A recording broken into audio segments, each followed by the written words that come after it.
Et stop, tu roules sur le boulevard BD, cet album est fait pour toi. Lucky Luke, tome 11, un cow-boy sous pression. On n'a pas l'habitude de voir Lucky Luke chez le docteur. Il faut dire qu'entre rodéo, outlaw et nature sauvage, le justicier ne se ménage pas. Alors, c'est sûr qu'au bout d'un moment, ça tiraille sur le dos. Le médecin lui prescrit des anti-inflammatoires et préconise du repos. Le jour où ce sera son ombre qui tirera plus vite que lui, il n'aura plus que ses yeux pour pleurer. À la sortie de chez le praticien, Lucky est interpellé par un certain Rainer Müller, maire de New München. Une grève géante paralyse les brasseries de la ville. De Colorado au Dakota, plus personne n'est approvisionné. Les saloons sont à l'arrêt.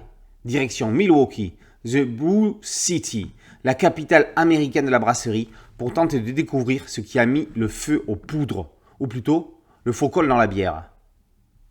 Les barons de la bière dirigent la ville où des dizaines d'usines produisent des millions de barils chaque année pour tous les États-Unis. The Big Boss, c'est Frederick Martz. Il possède la plus grosse brasserie. À Milwaukee, Luke retrouve Aigle à deux têtes, un indien de ses amis qui bosse dans le bâtiment et dont la squaw s'appelle Gerda Zalkmüller.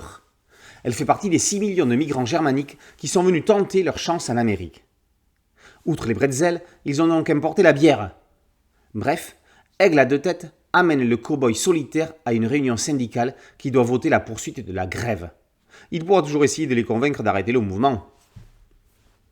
Lucky Luke est sous pression. Plus exactement, il est sous bière pression.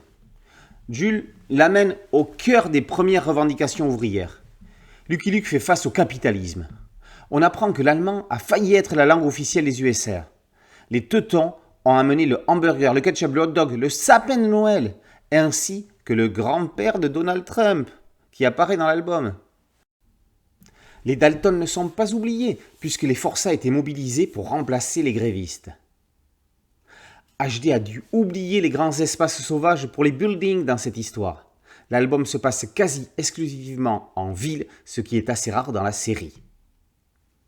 Le duo HD-Jules a contribué à refaire passer la série Lucky Luke à un niveau de haute qualité, historique et drôle. Maurice et Goscinny peuvent être fiers de ce qu'ils en font. Lucky Luke tome 11, un cow-boy sous pression par Jules et HD, est paru aux éditions d'Argo dans la collection Lucky Comics. Boulevard BD, c'est un podcast audio, un site dédié et une chaîne YouTube. Merci de liker, de partager et de vous abonner. A très bientôt sur Boulevard BD. Ciao.